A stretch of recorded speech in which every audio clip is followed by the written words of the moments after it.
Assalamu alaikum, peace and blessings. You're tuned in to the Sajdah Saturday Morning Coffee Talks, where we talk about life, love, and business.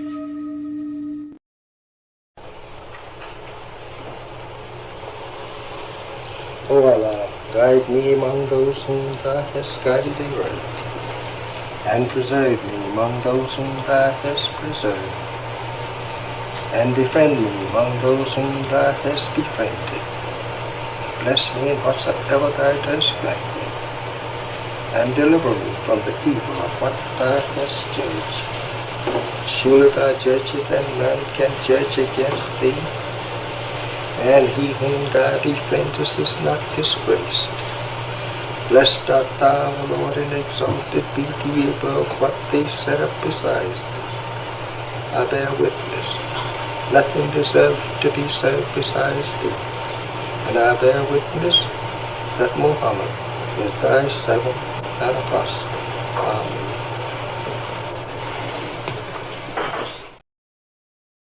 I have received so many pleasures, so many very good to look at, whether you own them or not. It's a pleasure just to look at such presents. Why, I have never witnessed so many presents. I think I have to build me a house for presents. This shows what Allah can do for you and me if we believe in Him. There is nothing that we could not accomplish in the name of God. You know what your problem is? You don't have even a worthy goal to strive after. I'm going to give you an assignment today. Here's an assignment. Is there something you want? Do you want something? Something that you want, but you have not been able to get it? Huh? Close your eyes. Do you see it? Whatever it is that you want, first envision it. You got the picture. Do you see it? All right, now the question is, you have to claim what you see. I claim this. I claim it. I believe with all my heart in the name of God that I'll bring what is in my imagination into reality. We're going to bring it back like it never was. I see in the dome the name Allah written in Arabic. But I can't just dream. I got to go to work.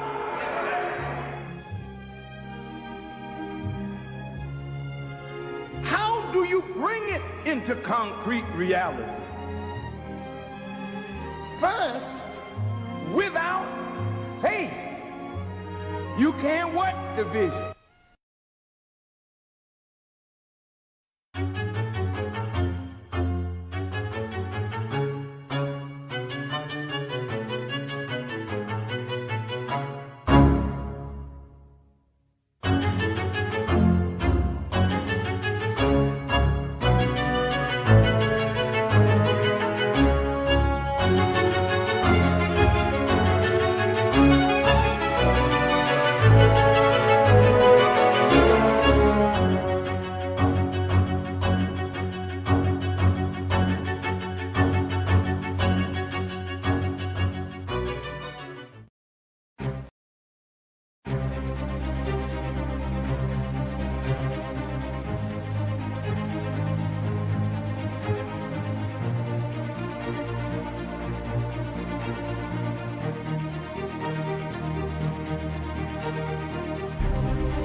Peace and blessings, family. Welcome to the Sajdah Saturday Morning Coffee Talks. And we are on episode 8 of the proper handling of people. How we doing? How's everybody doing this morning? Welcome to you all. Wow, a lot of y'all woke up early this morning. Okay, that's beautiful. Wow, y'all have a good week. I got me some chai tea this morning.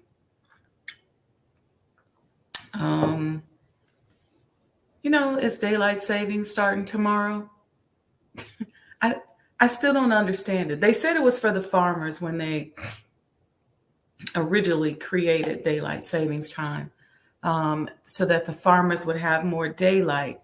It's just another idea of us, and I'm saying us because we've gotten to the point as a people as well where we mimic these behaviors, where we just go, okay, we're just going to manipulate people's lives. Do you know how you're changing people's rhythms and their patterns and their nervous systems just by playing with the time? Now, time zones I get, right? Because you got to quantify the difference based on how far away we are from the sun. Because right now it's dark here in Chicago. It might be light somewhere else. Could be daytime here and nighttime somewhere else. That I get. But the daylight savings thing is just, to me, it's just a narcissistic mindset going, let's just change the time so the farmers have more time. And I love farmers. Don't get me wrong. Y'all know I had Brother Ridgely on the Mind of an Entrepreneur show 2 weeks ago, but I just don't understand it. Here's another thing I don't understand. And you all hear me talking about how the proper handling of people is a lost art. It's gone out the window. We just have a reckless disregard for human life. Did y'all hear about what's going on in Flint again? I feel like more of us who have a platform need to be more outraged about these types of issues. If you're a person of influence, if you're an influencer, if you're somebody of means, what's up with the water crisis? Flint, Michigan water crisis, Mississippi water crisis, and all these other crises that are going on, we don't say nothing about. We use our platforms to talk about each other, to play games, talk about gossip. But what about the real issues? What about the real? So I want to play something just to show you all how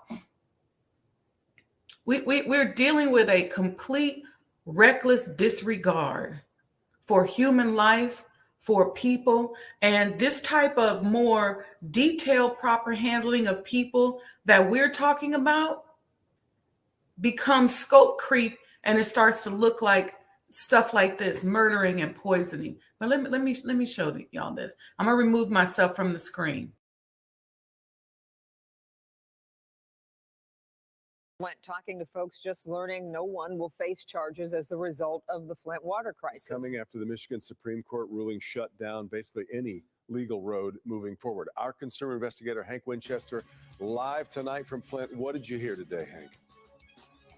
You talk to the people here in the city of Flint, you understand why they are angry. It's hard for many to believe after everything that happened, no one will be held legally responsible for poisoning the people of the city. What do you think? When you learn that people are not going to be held legally responsible for what happened here, what do you think? Well, I have only one thing to say, I thought no one was above the law, but apparently I thought wrong.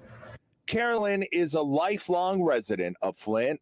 She's disappointed, angered that no one will likely face any criminal charges for the water crisis in her community, a crisis that deeply impacted her own life. I have lead in my system, 3%, and my doctor did a test and found it.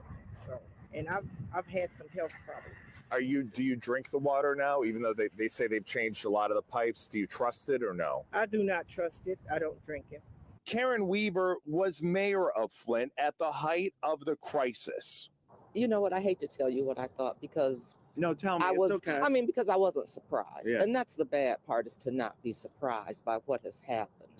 because we've been seeing it unfold, and every step of the way has turned out where no one's being held accountable for what happened in the city of Flint. And it's angering. Weaver says although some work has been done in the city to replace lead service lines, many in this community have lost faith. They no longer trust government. They no longer trust the water. And she says at this point, she doesn't blame them. When you see these kinds of things happen, it makes you lose hope, and it makes you lose trust. While the legal case essentially has come to an end, there is a financial payout many are still waiting for here in this community. That money directly going to those impacted, and also working to establish programs to help those that need it the most here in Flint. I'm Hank Winchester. Help me, Hank, Local 4. All right, Hank. Michigan's Attorney General Dana Nessel says she is very disappointed in the Supreme Court's decision. We've posted her entire statement on clickondetroit.com.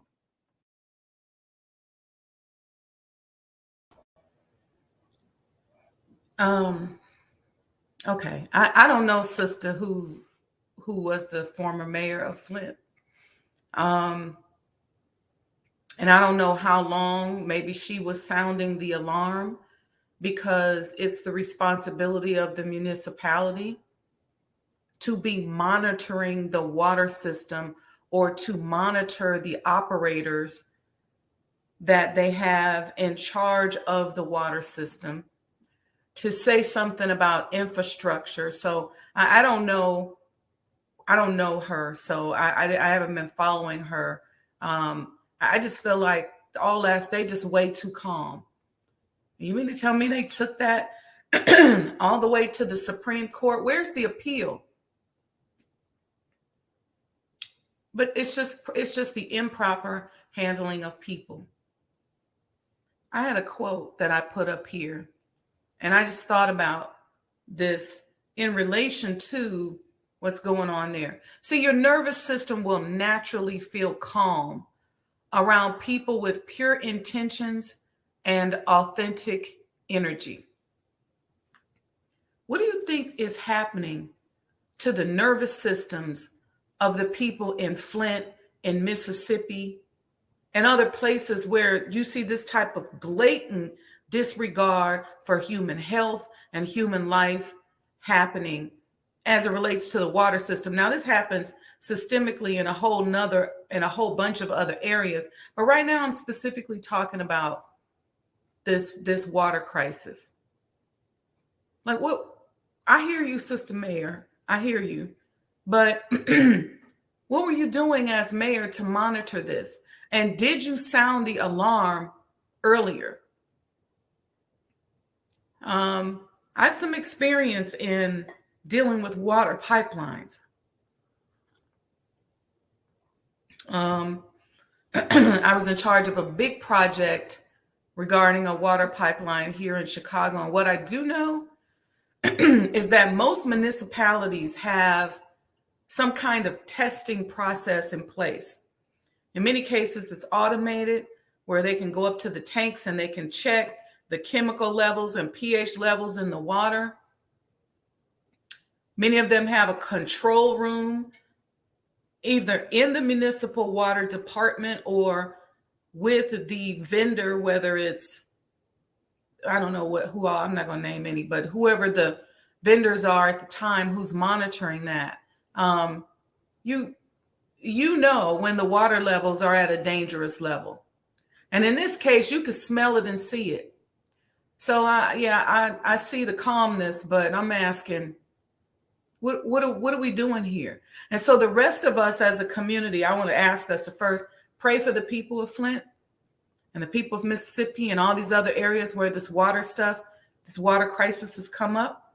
But also, let's begin to do our part. When you see stories like this, spread the word, repost it, tell somebody, call somebody, create some level of outrage. Call your local press and ask them to cover it. See, a lot of times we have this old school thing where you don't scold people in public, but some people need to be busted out publicly so that they know That ain't nobody playing with them. But these people running for office, they get to kind of hide back and lay back and hide behind the sycamore tree, if you will, and don't say anything. And then it goes all the way up to the Supreme Court, and the Supreme Court says not guilty. But if they were shamed, Biden, where you at, Biden? You got a lot of reparations to be, a lot of repenting you need to do for that crime bill you put together. Where's your outrage on this Flint thing? Get him some money. If Flint is saying, or Mississippi and these areas are saying, we don't have the infrastructure to keep the water safe, which is a public safety issue, then give them some money to fix it. You're better off letting a private company own it and then holding them accountable. But give them some money to fix it. You sending money everywhere else? Why don't you just take a look at some of the infrastructure issues within the United States of America that are threatening public safety, and have some regard for human life and fix it. This is it's egregious to me. And it's a clear sign that each and every one of us as individuals need to do a better job at having a higher regard for human life. And we're going to talk about that in episode 8 today. But I just had to say something about that because I seen that and I just said, what is wrong with us? Well, I know what's wrong with us. And we need some divine intervention. Without that, we're in trouble. Real trouble. So you should have some business people, some celebrities, some people there in Flint and Michigan, from Michigan, who can go in and figure out what is it going to cost to get this infrastructure right, to save these people in this city. See, we so busy as Black people, excuse me, and as Americans, letting somebody else do it. Get somebody else to do it. That's our new thing. Oh, that ain't about me. Get somebody else to preserve our history. Get somebody else to fix our water. Get somebody else. These people paying taxes. But everything is get somebody else. We'll call each other up on the phone and talk about it. We'll text about it. But we don't even want to mess up our social media page by texting an important news story because we're worried about how it's going to look on our page or the algorithm. Y'all know me, I'll post it. But this kind of disregard for human life is ridiculous, and it's very stressful. Very, very stressful. Let me see what y'all saying in the chat. Sister Sandra said, wow, I thought it was corrected. You should call your niece. Sister Sandra said her niece lives there. Call your niece and talk to her about it. See what you can do to help. What kind? I don't know. We use social media all the time. What about crowdsourcing? We crowdsource when we need a couple extra dollars to bury somebody. What about a couple extra dollars to help somebody live? Something like that.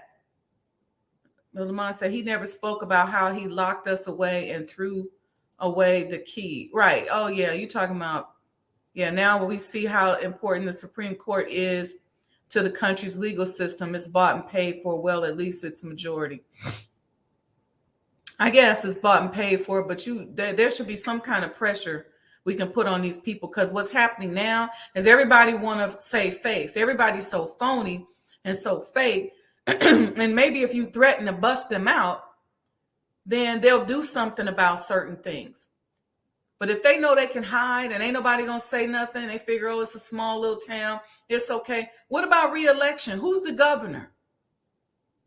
I'm not seeing no outrage over this, and it's ridiculous to me. So I think as individuals, we need to be working on doing something about this kind of stuff. Okay, shifting gears. Sunday, we were planning to have a show, Sajdah House and the Honorable Elijah Muhammad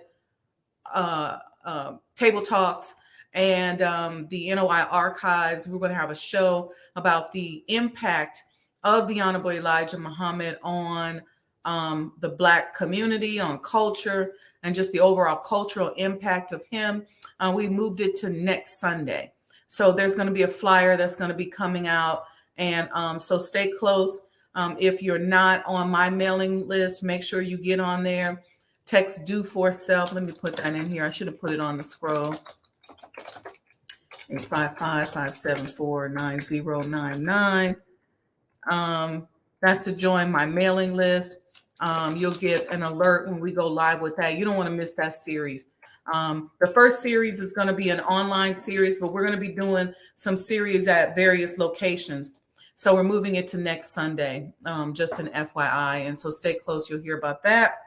And we are having a special Savior's Day sale on the Sajdah House page.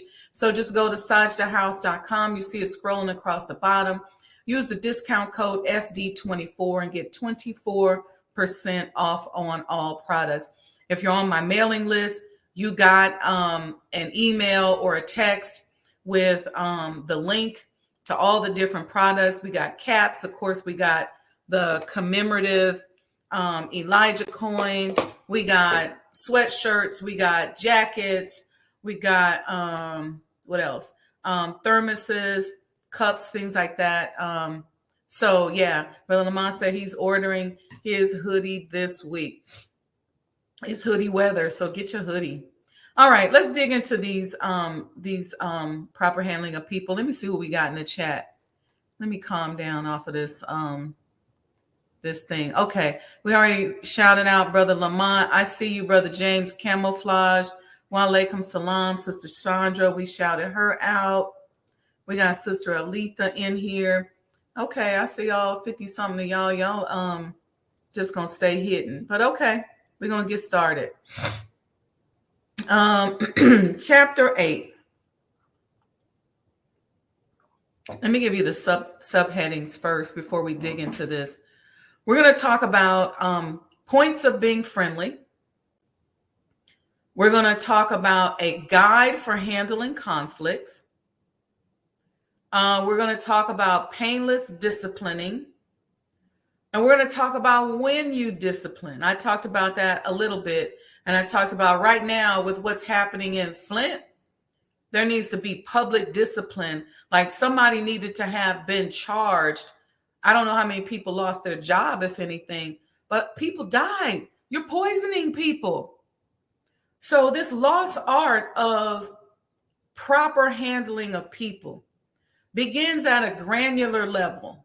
It begins at that very mustard seed level of how you and I treat one another when we get in authority. When we own a business, when somebody appoints us to chairman or president or whatever post we think is important to us. How do we handle people? I'm talking about down to the mustard seed level.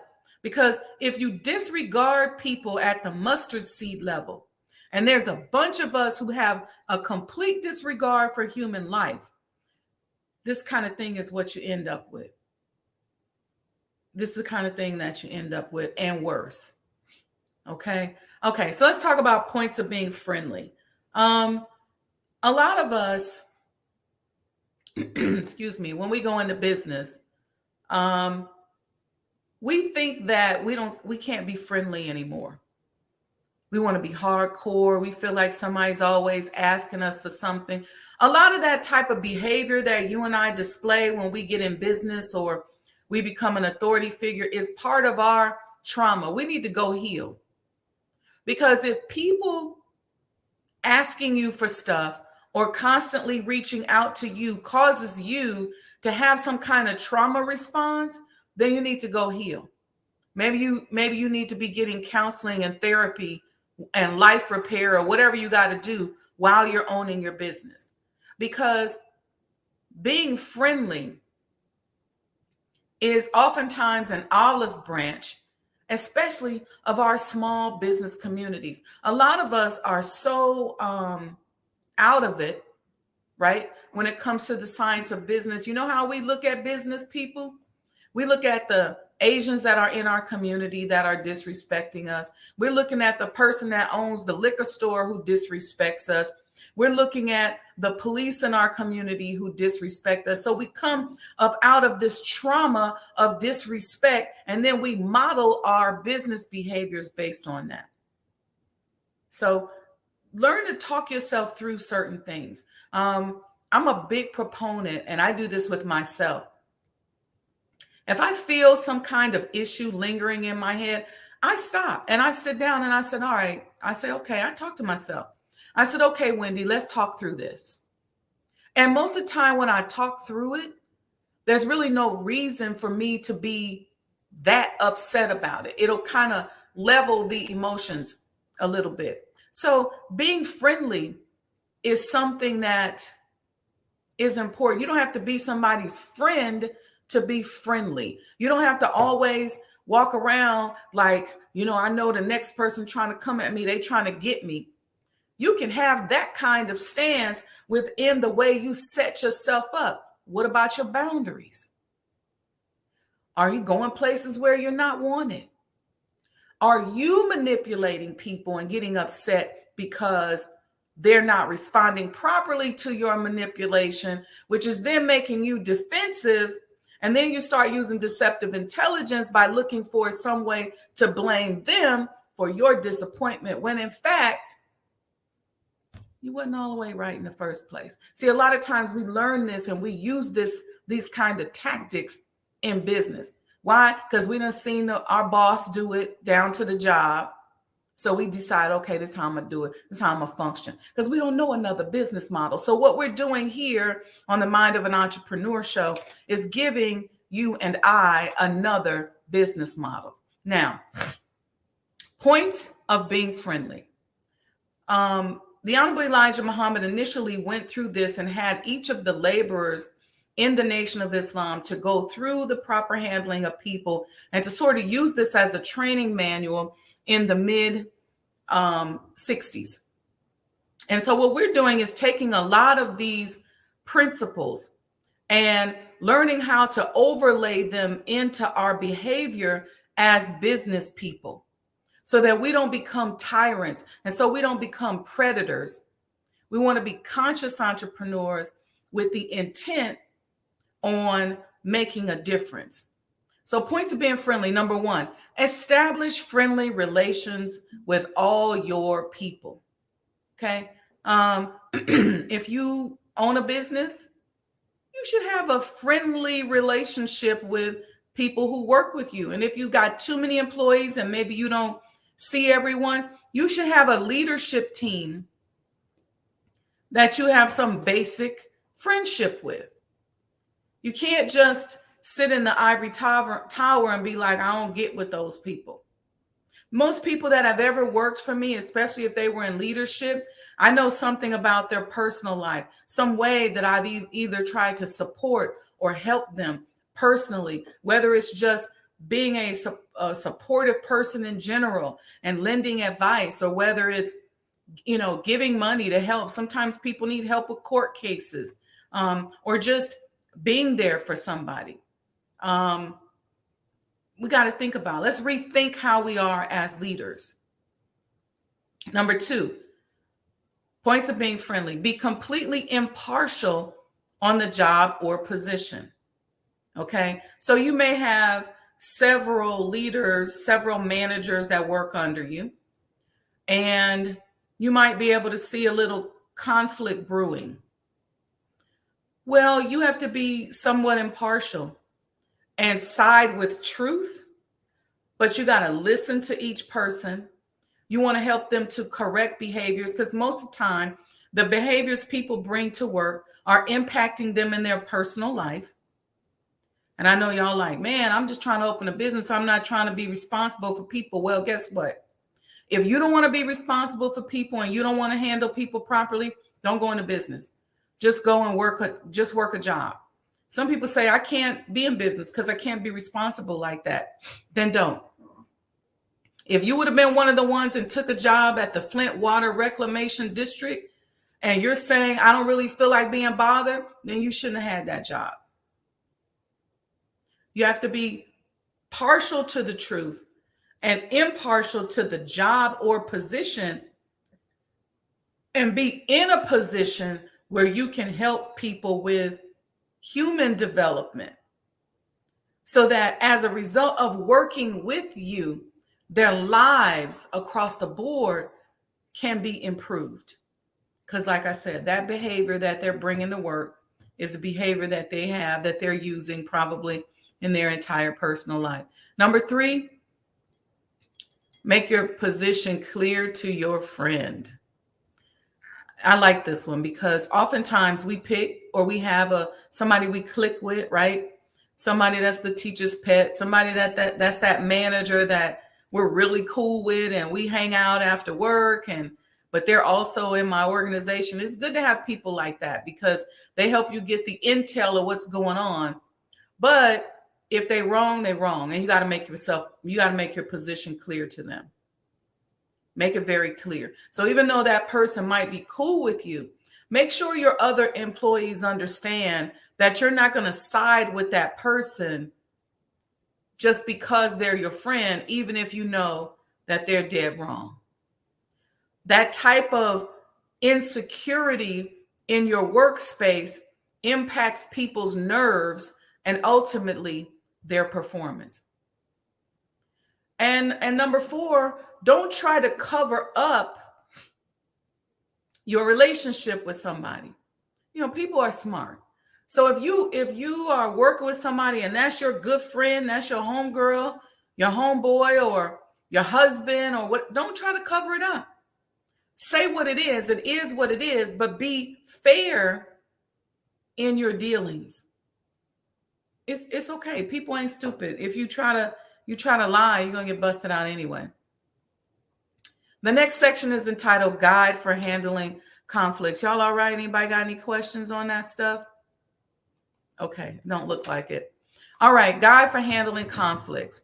There's 7 of those. Number 1, approach the matter calmly. If you walk up on 2 of your staff members and they heated, a lot of times people tend to take out their personal frustrations on issues in the workplace. So they may have an inordinate display of emotions as it relates to something. You hear people all the time on social media talking about somebody pulled out a gun on somebody at work. Somebody went back up there and shot them. Sometimes that's just inordinate emotion. You got bullies on the job, and people are triggered by that bullying because a bully usually knows who they can bully. And if you're a person who hasn't healed from from having been bullied as a child, then more than likely when you go to work, you're going to be victim. You're going to fall victim to other bullies. And when you fall victim to those bullies, how are you responding? A lot of times people respond with a lot of emotion. Well, you as the leader and as the manager, you got to approach it calmly. You got to bring them in here and say, let's sit down, let's dial it back. And have a conversation, and don't be afraid to call out the bully. See, what happens to a lot of us in our businesses, obviously we're worried about the bottom line. And sometimes we're afraid to correct people personally. But I wouldn't hesitate if I were you.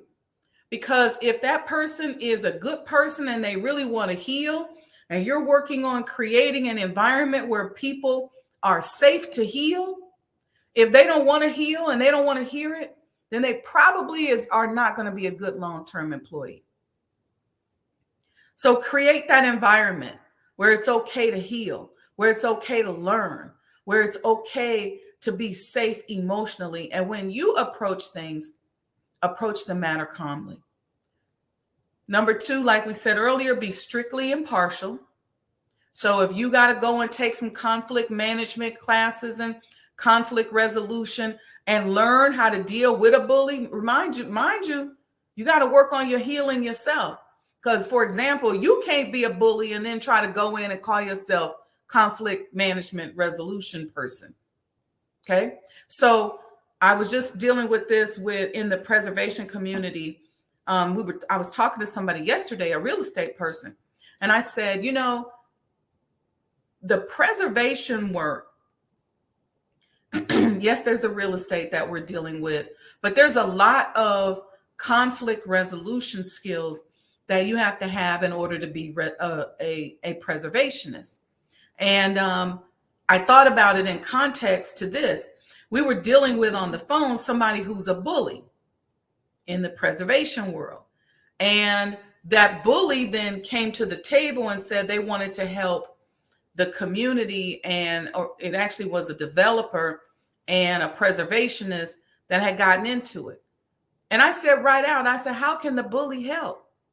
The bully can't help. The bully can't manage this conflict because it's their bullying that has produced it. So now everybody's on edge. Everybody's got their guard up because the bully in the middle is playing both sides.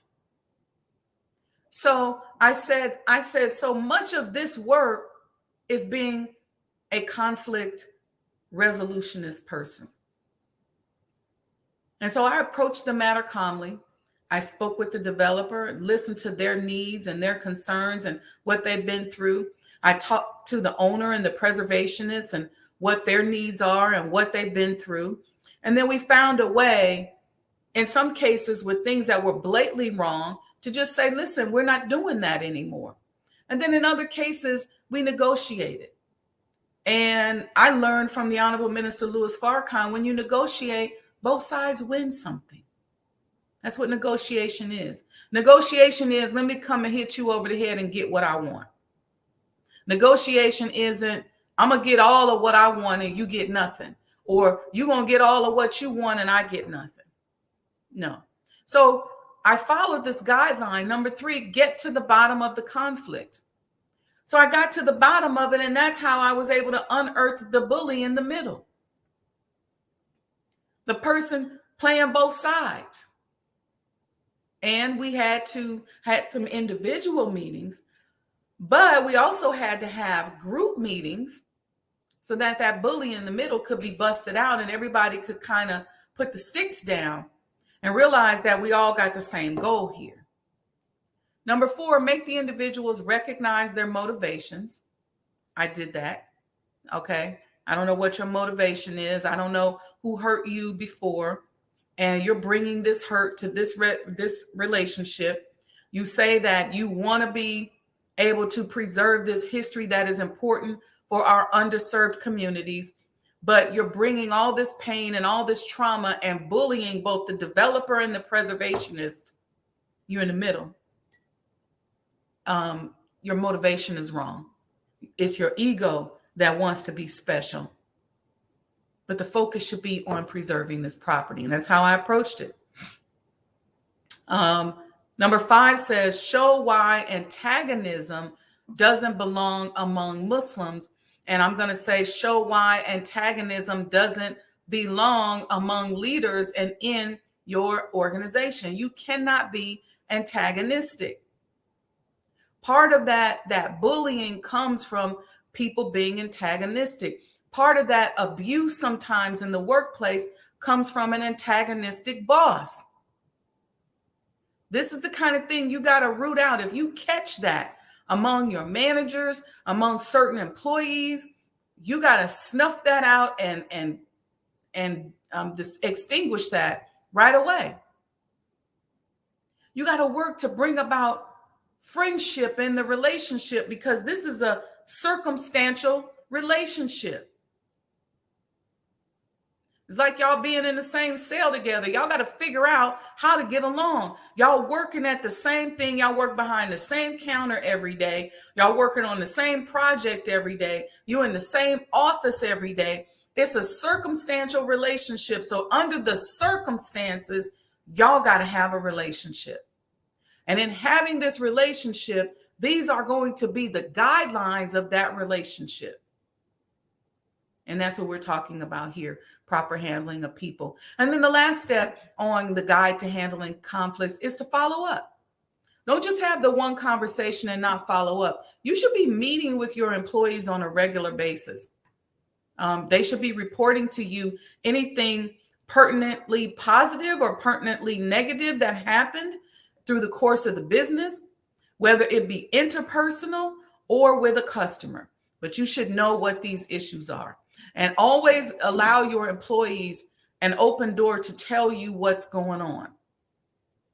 I always tell my staff, look, if my neck is in a noose, I'd rather have my hand on it. So if you ask me, would I rather know the information or not know? I want to know everything, if it's good, bad, or ugly, because that information is what I'm going to use in my strategy to make it better, or to win, or to be a better service to the community. Okay, the next section is called painless discipline. And it talks about what you do before you discipline somebody, okay? And in this case, it says give them ample and definite warning. Now, sometimes you got to check somebody on the spot. So when you check them on the spot, you may have to end up doing this behind the scenes or behind the discipline. But you want to make sure that they understand why and what the reason is. Make sure before you discipline somebody that it's their fault.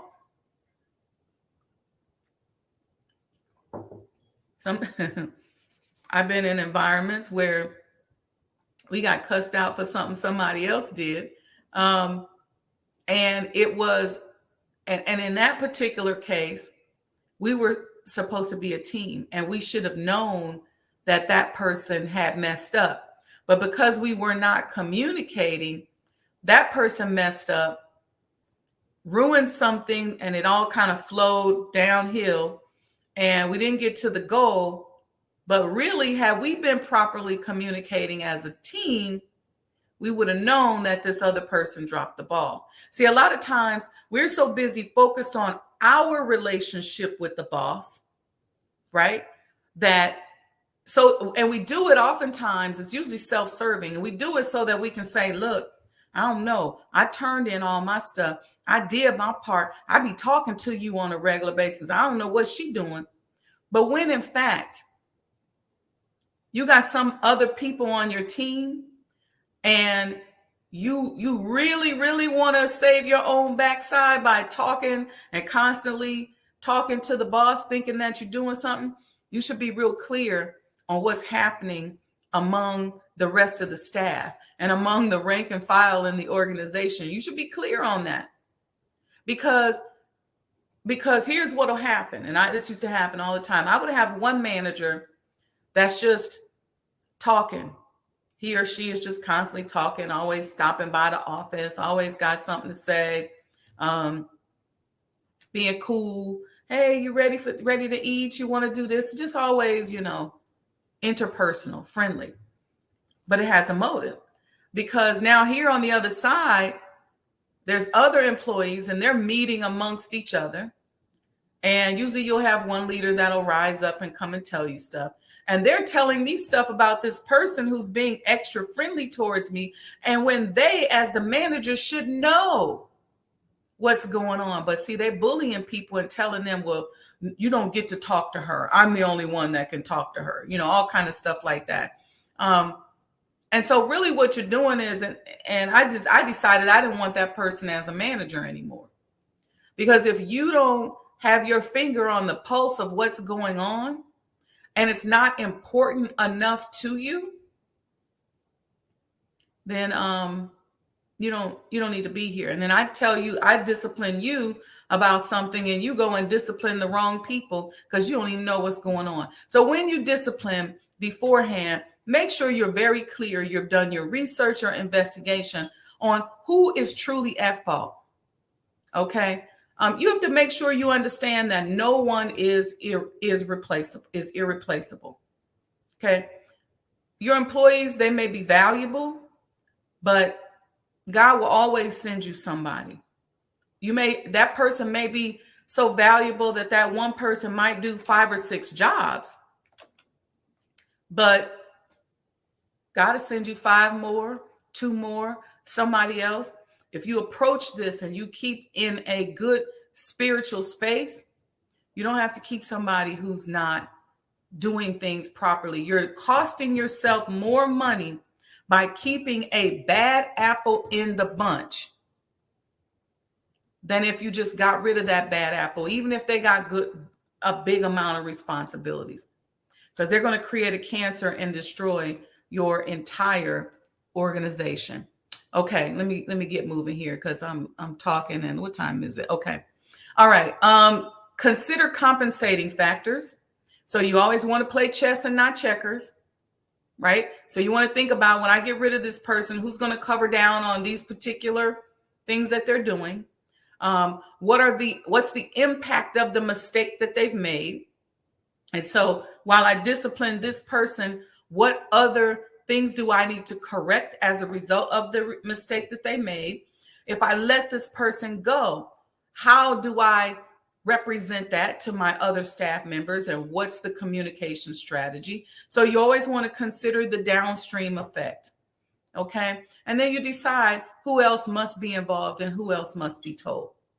All right. And the last section, when you get to the discipline part. So that's before you've done all these things to prepare yourself and get ready to discipline that person. And this time frame can be months. It could be a day. It could be an hour. It just depends on how severe it is.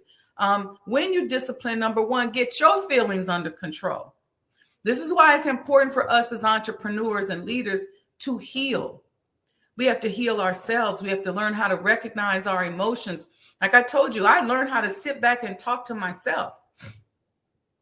I'm okay if I know I need to talk to somebody. If I know I need to work out something, write something out, I'm just not going to sit here and regurgitate my own stuff, right? I'm not going to vomit negativity on myself and then eat it back up and just let it just keep flowing around. I'm going to talk it through. How do I change my vibration on this? How do I change how I see this? And so I'm having those conversations. And if you've ever been friends with me, you know that's what I do. I'm asking questions. I'm digging. I'm going, okay, let me find the right way to deal with it. And if I find that I need to see it in a certain way and it ain't all that positive, I've done enough research where I'm clear on that and I'm okay with it. It's settled in my soul. Number two, select the right time and place. We talked about that last week. There are times when you have to discipline in private. There are times when you got to say something publicly. So you have to have the right discernment. And again, your discernment is all set on whether or not you are healing and doing the work on yourself. Number three, make your decision final at the outset. So be very clear. Don't go in front of the group unless and waver unless you're going in front of the group, and going in front of the group means you're still collecting intel. All right. Back it up with facts. So have your facts, have your receipts, have your evidence. Allow the person to let off steam, because a lot of times people going to just get mad or get angry, or they'll cry or get emotion. Let them get through it. And if it's somebody you still value, help them to make a fresh start. Once the disciplinary process is over and you bring them back, or you guys go, you leave the meeting and you had to discipline them. Now you're about to go back out on the floor and serve your customers. Allow them to make a fresh start. Okay? Don't atone and reconcile and then constantly come back and be bringing it up in somebody's face. Or I'm going to tell you another thing that I would do is oftentimes employees may not be that sophisticated in terms of once something is disciplined, changing their impression or their image of somebody, whether it's a manager. And I would help the manager with their own internal PR so that they can find a way to change how people see them and get a fresh start. Again, if they haven't healed, they won't be able to do it. And so more than likely, they're going to repeat the behavior, and then we're going to end up with some type of permanent situation. If you can, help them to save face with others. You try to cover down with people. Even if you got to point out the wrong, try to isolate it. If you got to point it out in public, try to isolate it. So help him to save face if you can. Help him to make final arrangements. So, for example, if you know you got to get rid of this person, if you notice a lot of companies have outboarding, where when they fire you, most people don't go through it because they get mad and just they come and escort you out, come to your desk and tell you to go, and you leave out with your banker's box. But there should be a follow-up phone call that talks about your insurance, that talks about anything that can be done to help you to make a better transition, to be honest with you. And that's if the person is leaving just because maybe they're not a good fit for the job. Maybe, maybe they kind of oversold themselves on their resume and they're still a good person. You still cool with them, that you're not mad at them, but they just can't work here no more. You want to safeguard the group reaction. We talked about that. You have to do it. You have to do some PR, and you have to pay attention to how your group is reacting to this mistake and how your group is reacting to the discipline. And you want to safeguard their reaction. And then the last one is you want to learn from each disciplining or firing how to prevent others. So you want to talk about, okay, what was the mistake that was made and how do we correct that? What do we do moving forward? Okay, we caught somebody stealing out the register.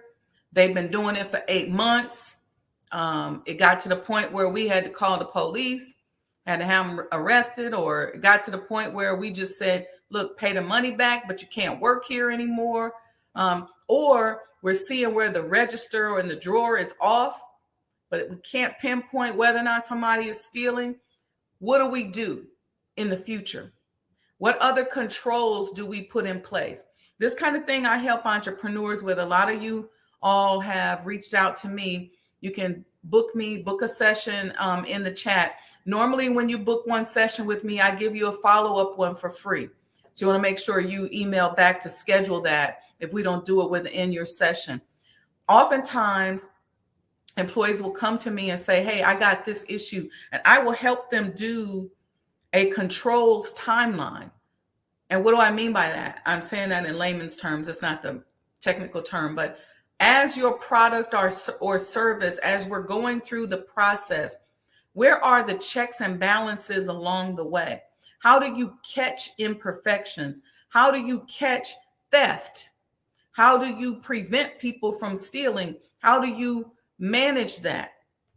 And so we talk about that and put that timeline together. Or you just may say, you know what, it's not theft, it's bad communication. Well, we'll talk about how do we prevent this type of communication error in the future. Do we do a communication strategy? Do we have, and what is the strategy? Is it a group strategy? Is it a personal strategy that you as a leader go through? So we talk about all of those kind of things because that kind of stuff is important. And a lot of people have said to me, they said, man, I didn't know it was all this, being in business was this complicated. It's not that it's complicated. There's just a science to it. And a lot of these things we're talking about are part of the science of doing business. And we just don't know. We just maybe never considered it. And we work in a world where it's just disregarded. You see the reckless disregard for human life we just talked about at the beginning of the show. Okay, so these things are very important. We're going to do a series. When we finish with this, I'm working on a series on the science of business. It's in tandem with a new book that I'm working on. And I'm just digging through all my old notes and just walking you through some real life technical things that you need to know about. Okay, because we have to be able to scale our business. Okay, here, and what do I mean by that? Right now, you just might be the dude online with a few customers and you're showing people how to do a few things and you move on. But how do you scale that? How do you take from serving fried chicken on Saturday nights to getting a food truck, to then taking the food truck to maybe getting 10 food trucks, or maybe not getting 10 food trucks, but opening a brick and mortar, and then maybe having more than one brick and mortar? Scaling that. How do you expand? You got one museum. How do you get more than one museum? How do you expand? How do you scale? And the way you scale is, yeah, there's systems and processes and things like that that you have to make sure that you put in place. But there's also a lot of technical things that are wrapped up in the science of business that a lot of us just don't know, because we have worked for people who just have never shown us that, and we just don't get it. We don't know how to go beyond just that corner store, or we don't know how to go beyond just that digital business that we have. How do you multiply it? We think we know, right? We watch folks in pop culture and we think we know, but in many cases we really don't. We're always talking about, and let me give you another thing about knowing how to handle social media. A lot of people say, well, if you got a lot of followers, it's the better in some cases. Sometimes you can leverage followers into other relationships. So if you got 500,000 followers, you may be able to leverage that on another platform or in another situation, or to get advertisers or things like that. But sometimes you got 500,000 people who look at you.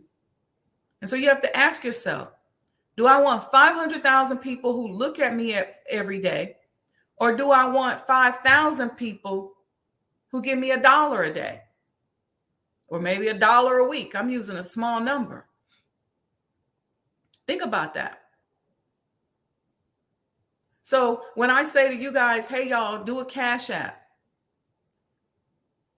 Certainly, I would love if it was 10,000, 20,000. But if you do $10, $20, $25, $100, and you get enough people doing that, that can help to pay for your platform. That can help to pay for the next phase of your business. Why? Because 9 times out of 10, you should have more than one income stream. So if you got people over here kind of helping and supporting and paying for this, it allows you to go and build and create and develop more tools and more strategies and more opportunities to serve that group of people and expand that group of people. So that's how we have to learn how to look at money, because for a lot of us, money is so emotional, and we don't think about what energy goes behind money. We don't think about, I like this person.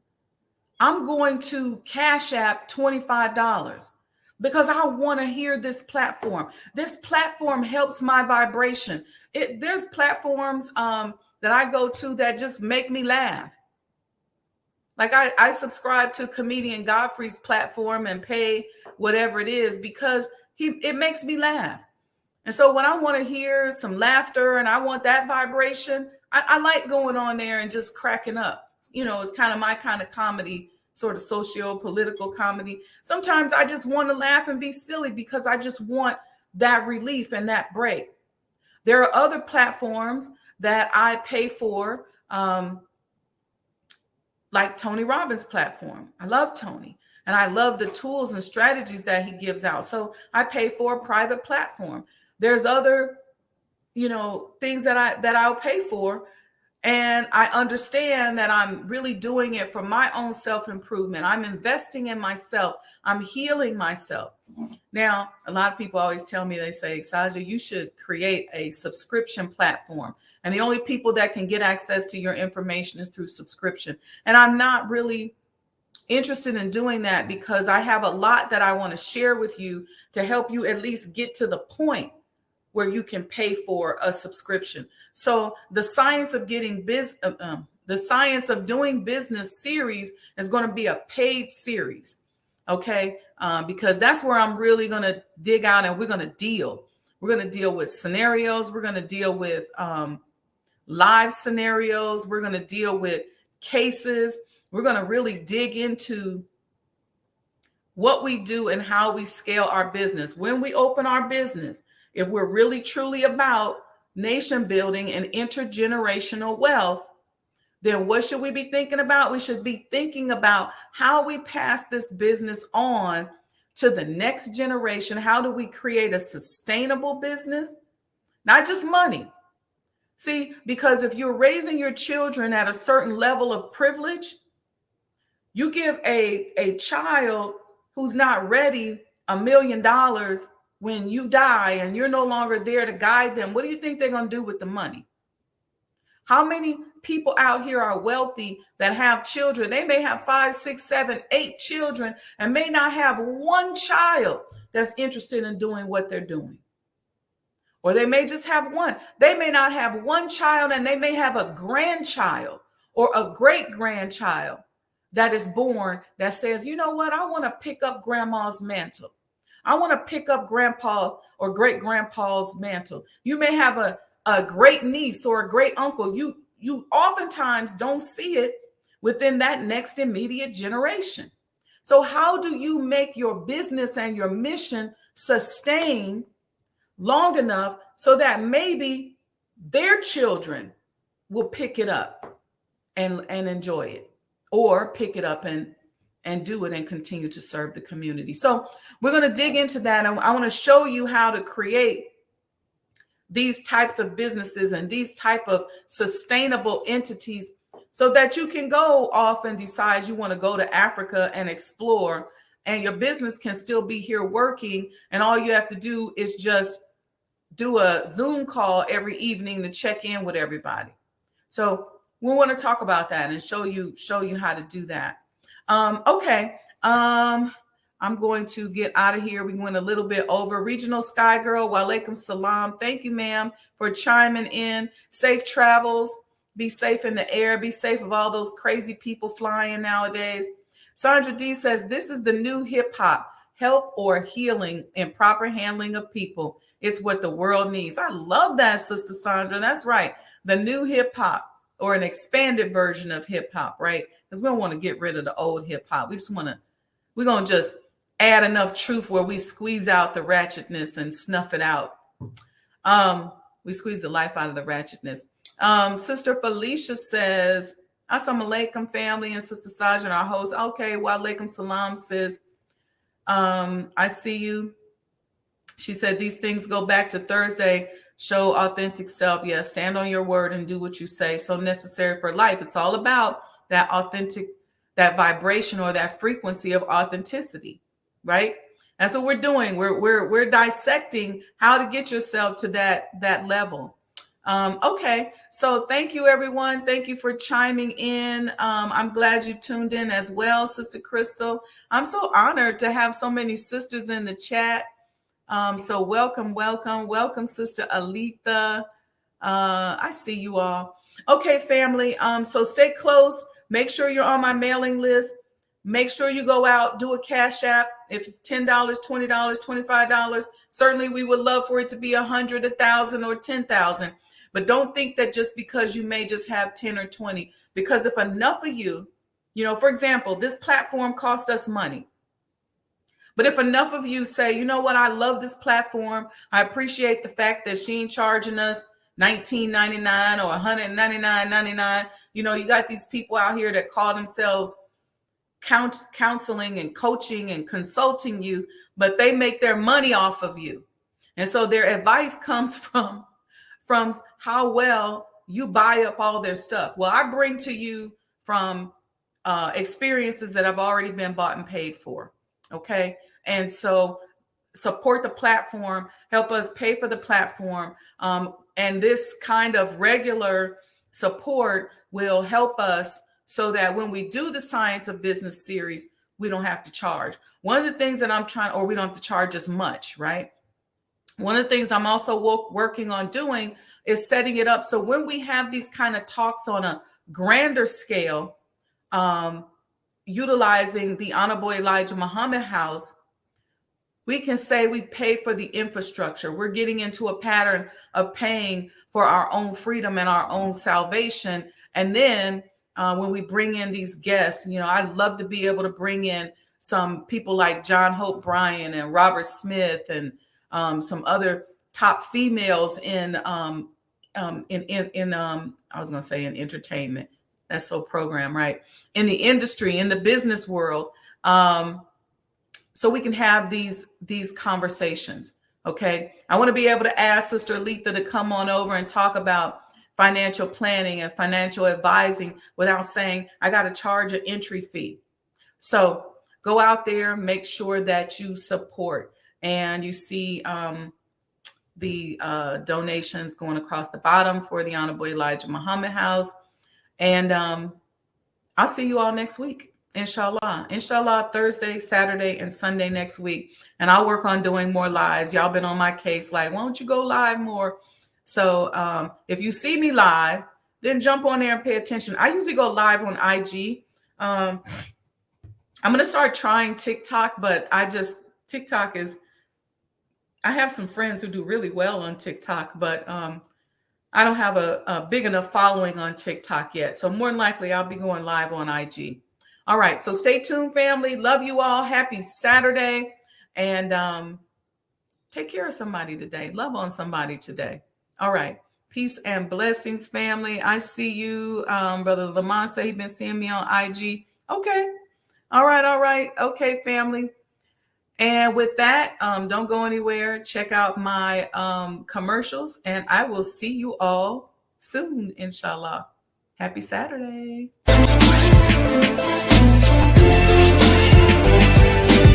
You belong to yourself. You're an independent people, created from the nation of free people. Yes, sir.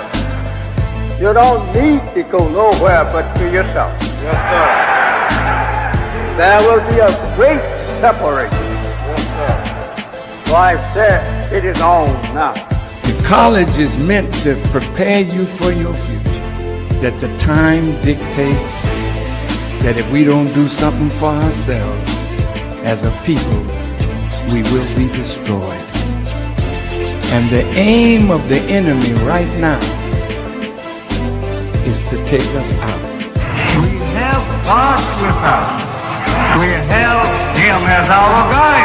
Yes, sir. We don't have to stand around here and ask the question, what must be done?